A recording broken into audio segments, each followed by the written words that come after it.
One of the most frustrating formations to have to defend, in my opinion, is the gun tray wide flex. It doesn't have the same name recognition as the gun split close or deuce close, but I think it's right up there in terms of tough and popular formations. It's popular because it's in many playbooks, first of all, and secondly, a lot of the pros actually use it. But it's effective because there are really two simple and really effective plays in it: level sail and the inside zone. I'll admit it. I've come across people that have stayed in this formation the entire game and dotted me up, until I took the time to break it down a little. It all starts with stopping that inside zone. Now, I think in general in Madden 18, it all starts with having a sound run defense, limiting the run game, and then from there, taking it to, getting into your zone coverage and sending the blitz if you need to, or just playing coverage. But again, it all starts with stopping that run. And I think especially in this formation, if you manage to lock this down, I think 80% of players are going to abandon it. Okay, so it usually looks something like this. So I'm in Eagles. So gun tray wide flex in this inside zone.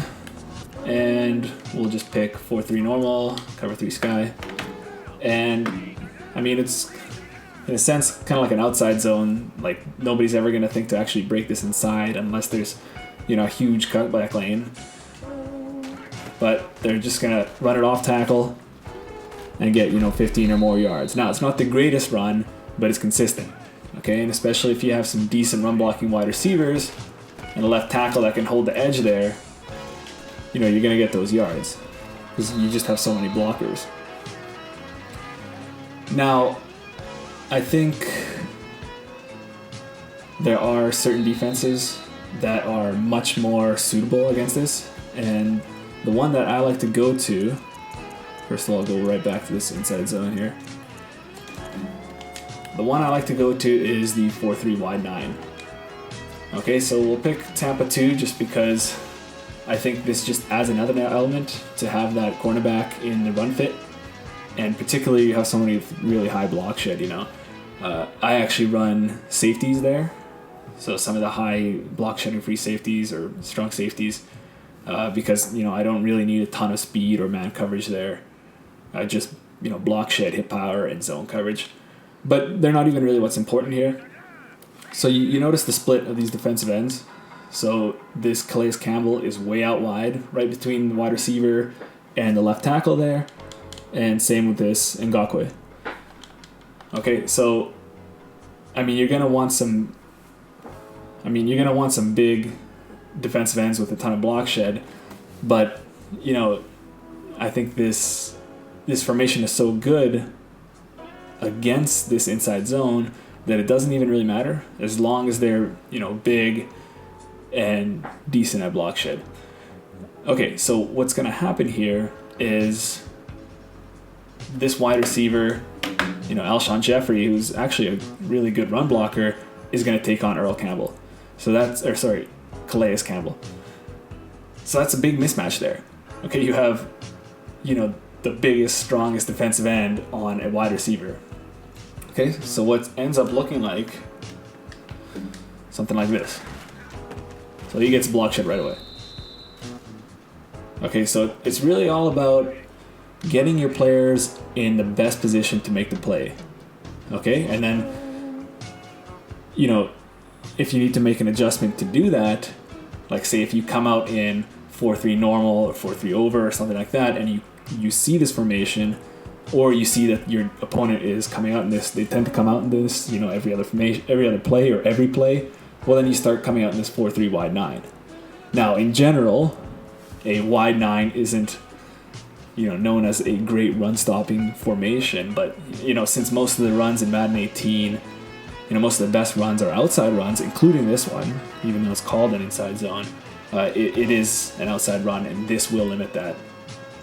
So yeah, back what I was saying, just like the video I had on stopping the halfback wham or the pitch, we don't want to go, okay, I want to get the best players, and I'm hoping that my players are better than your players. No, we want to put our players in a position to make the play. And in this case, we want to put our best defensive end, or, just we're probably going to have great defensive ends on either side, but you're going to put them up on a wide receiver, and they're going to win that battle every single time. You know, sometimes they'll get caught a little, but most times they're going to win that. Okay? Now, that's kind of what will happen if they're not expecting it. A really good user of this play can cut that out. So not in that case. Now you already see why this is so great. But if I run this 10 times, I can't hit that edge. Okay? So now if that's working out for them, which, you know, a lot of the time it won't, you do have another option.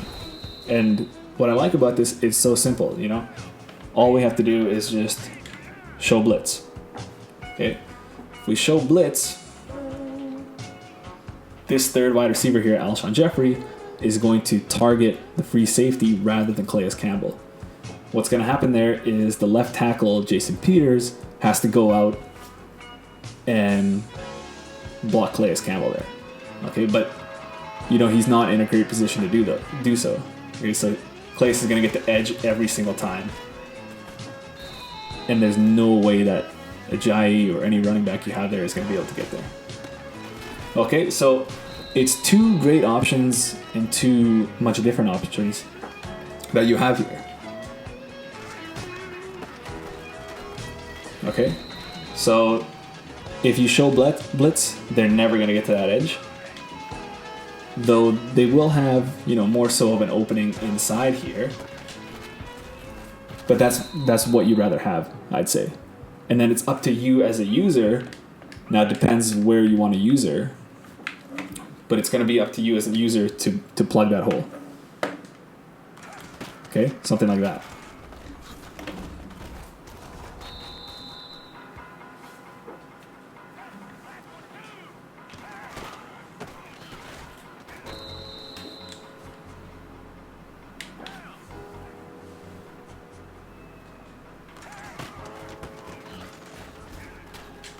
Alright, you know, sometimes he'll glitch out and he won't tackle, but as long as you click on, you know, you're going to get that loss of yards. And really quickly, they're going to get frustrated and they're going to go away from that inside zone. And that's their bread and butter. That's what they want to run.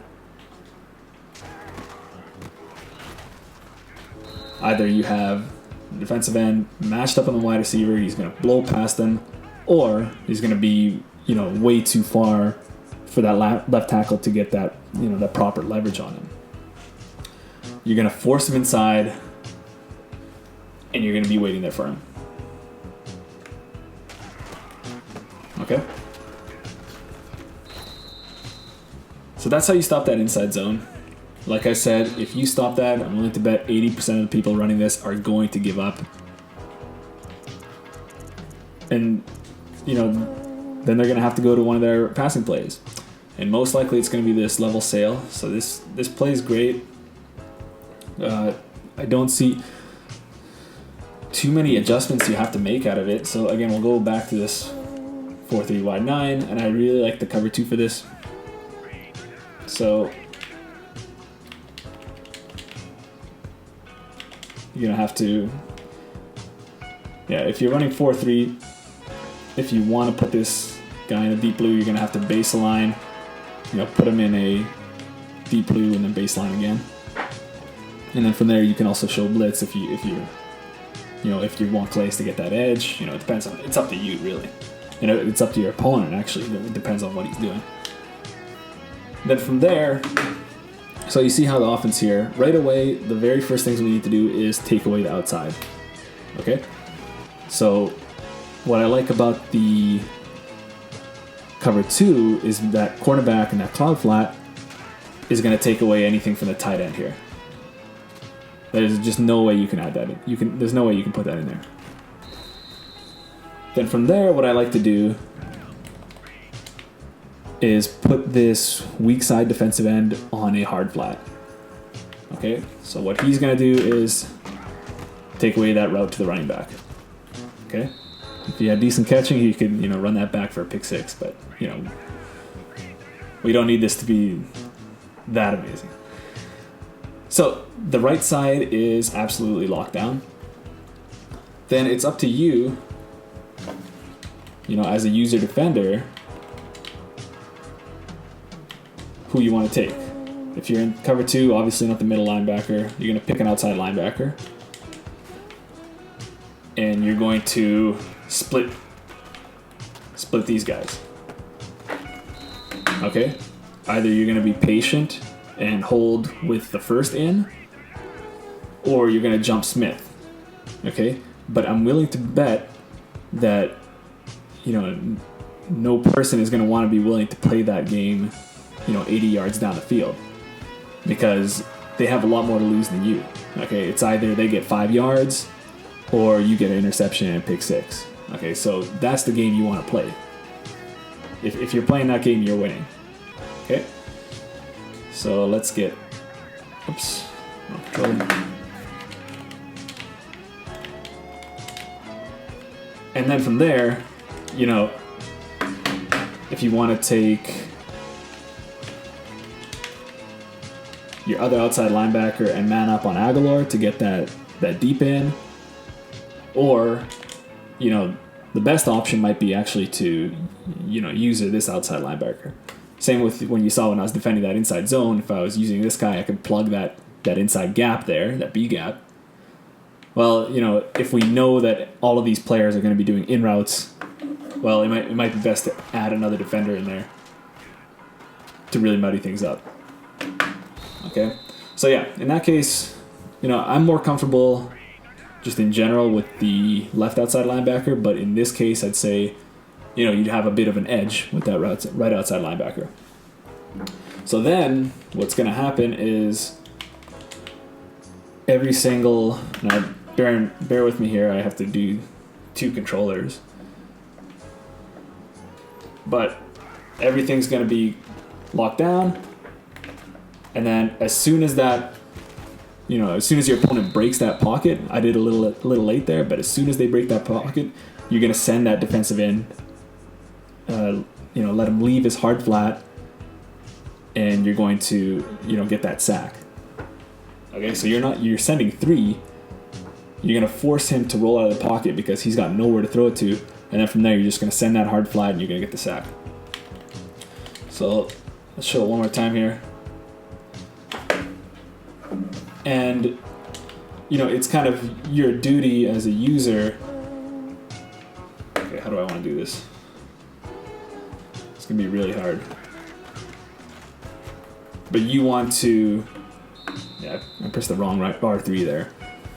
But you want to kind of go with the quarterback. So if he's scrambling right, you're going to want to go right. The flow of this play goes right anyway, so you're going to be going right anyway, but you're going to be covering any hot reads while that defensive end is, sent from his hard flat and going right after that quarterback. Okay, but you see how easy this is.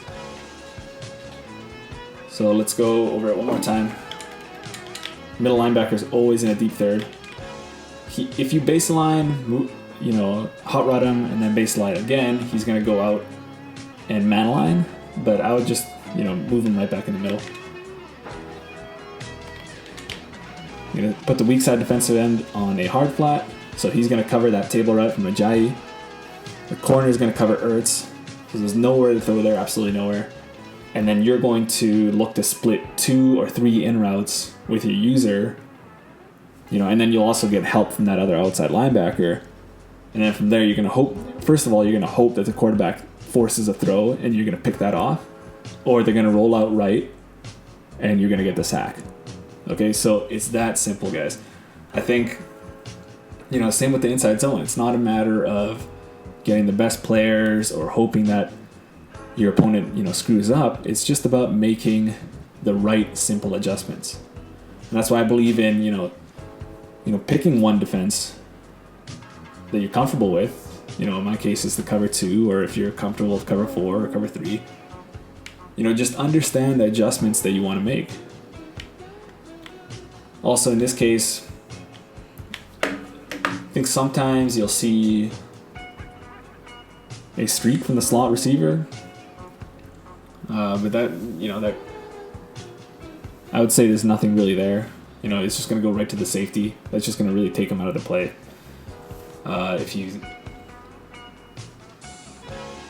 There's really nothing else you can do out of this play. Like cover 2 with these 2 simple adjustments, you know, completely locks this down. And then if they run the inside zone, again, you take your pick. Whether you're going to crash through that wide receiver or you're gonna seal that edge around the left tackle. Okay, so those 2 plays pretty much have no chance. Now, one last thing is, you know, you have this PA crossers. You also have verticals, so that's pretty much the same play, so I'll just pick PA crossers. And I don't see these plays enough. The flanker dig, I think, is actually kind of interesting. You don't see it enough. I see corner, you don't see. That tight end route is no good. The draw, not so much. Sometimes. Actually, I have a good defense against draws. I'll probably make another video about it. Okay, so we'll just quickly go over PA crossers. Same thing, 4-3 wide 9, Tampa 2. Now, immediately, the route to Smith and the route to Aguilar are not going to stand a chance. Aguilar and Smith have to go through Telvin Smith and AJ Bouye there. So they're covered there, and then once they get to the safety, you know, if he has 91 zone coverage, he covers them both.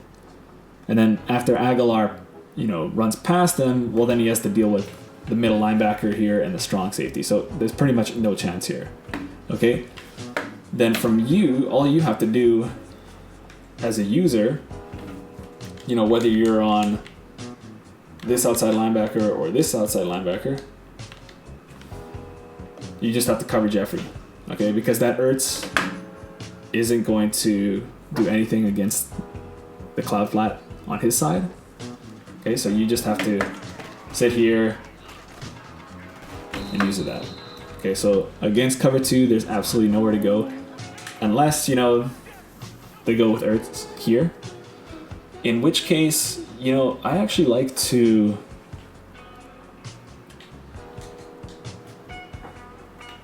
work in a hard flat on this side. I think not many, you know, as you probably saw in my last video, I was saying that not many people are able to see that hard flat and be able to throw behind them. So I don't think you should be so scared to do that. I think it's a valuable tool. So like you don't even have to shade underneath. You can keep the corner on the right side in a cloud flat, and you can put it in a hard flat. Okay? So that if you have that drag there, he's going to have nowhere to go. Okay? And you know, these drags I don't even like too much against cloud flats anyway. Just because that corner reacts so well. So if you're not desperate, you don't really have to do that. You can let him have that. And either way, you know, you're going to be with your user muddying that up,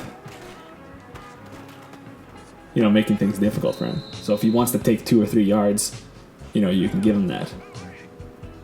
Okay, so that's PA crossers, levels, and inside zone all locked up. If this helped you guys, make sure to leave a like, and I'll see you in the next one.